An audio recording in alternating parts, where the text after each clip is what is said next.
In the last 24 hours, 20 people were shot to death at a mass shooting in Walmart in El Paso, Texas, and another 9 people were shot to death at a mass shooting in Dayton, Ohio. A week ago, 3 people were killed in a mass shooting in Gilroy, California at the Garlic Festival. So what is going on here? Why are these young men so angry? That's what this video is going to look at. I think there's a few factors uh, why young men are so angry these days. I think first of all, I want to say something really important.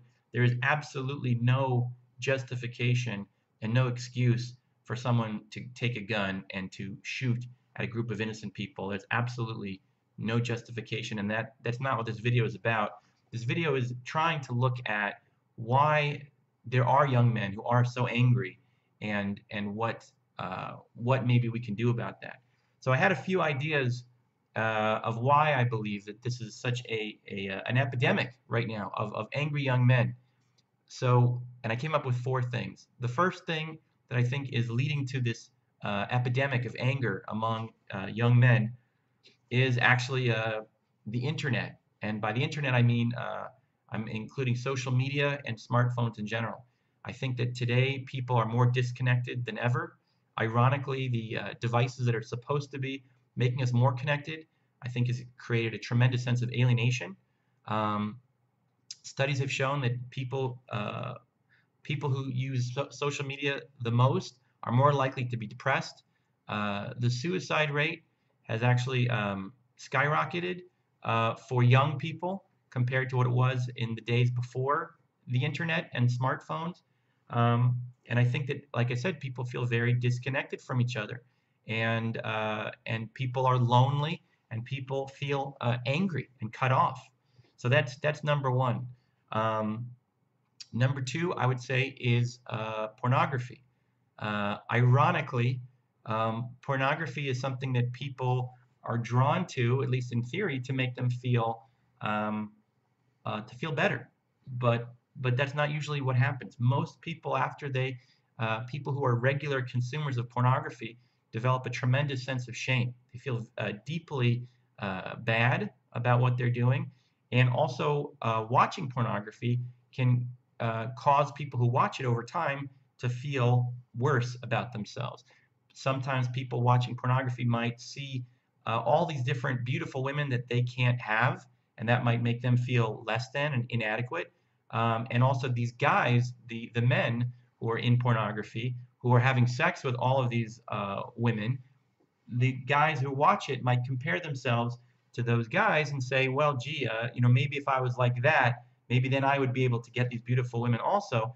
But actually, like I said, it leaves people feeling worse than if they hadn't watched it. So like I said, social media and smartphones. Number two is pornography. Number three, I would call this, I guess, the girl power movement.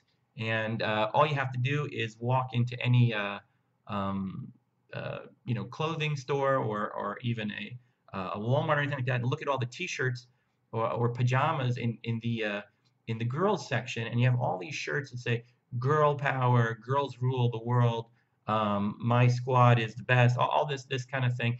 And it's a joke, of course, but there's a more serious message there that's underneath. And I think that for a long time, in the last, I don't know, 15, 20 years, there's been this strong idea that, like, women are the best, women are superior, girls are the best, that we have to help girls, to do better. We need to give girls and women an extra boost, to try to level the playing field. What we've seen, though, is an unfortunate side effect of that is that guys are really suffering. Guys are really falling back. Women are more likely to graduate college and to get master's degrees, and men are actually doing much worse on a lot of these measures of financial success and work. Also, there's this very powerful message that boys and men are getting that they are second-class citizens, right? If girls are the best, then that means that boys are not the best. Maybe they're the worst, right?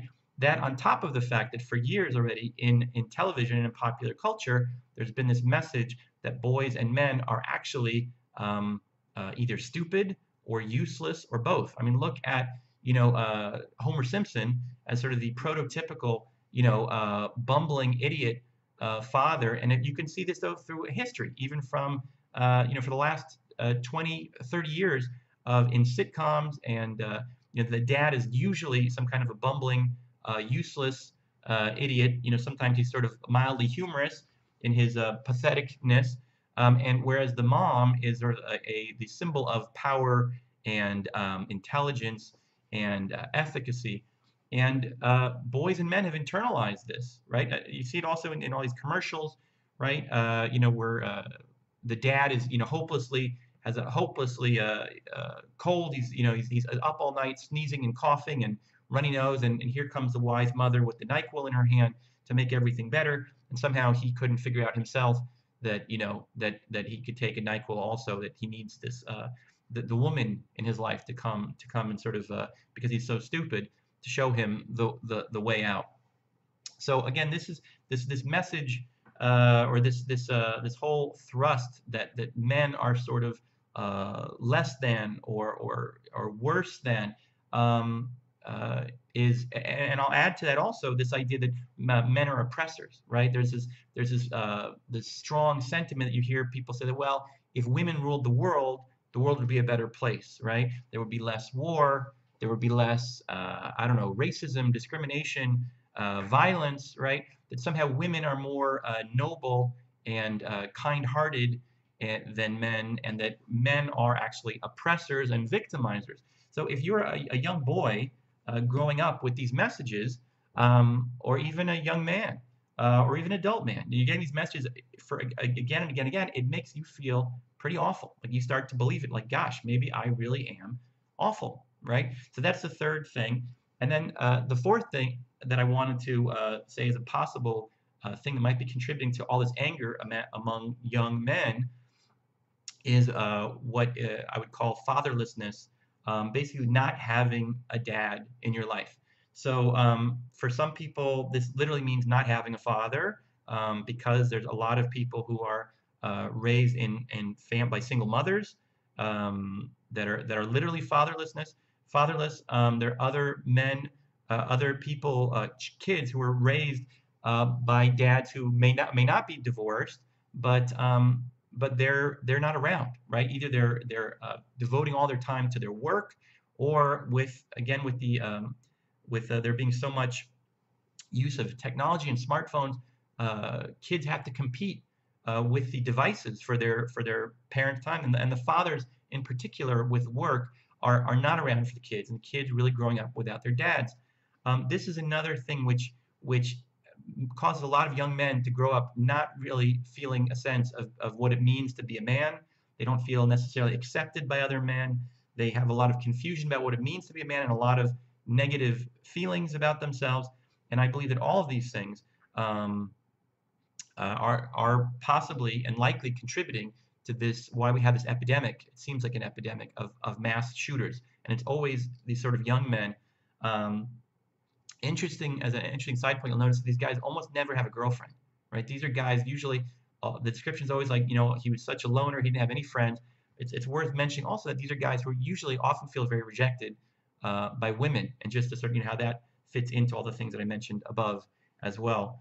So I guess, what can we do to prevent this sort of thing from happening? Well, first of all, I've talked a lot in my talks about the problem with technology and internet and smartphones, how smartphone use is actually very destructive, both personally and also culturally and interpersonally, that we need to cut out, seriously cut down, or maybe possibly completely cut out our use of all these smartphones and internet in the house.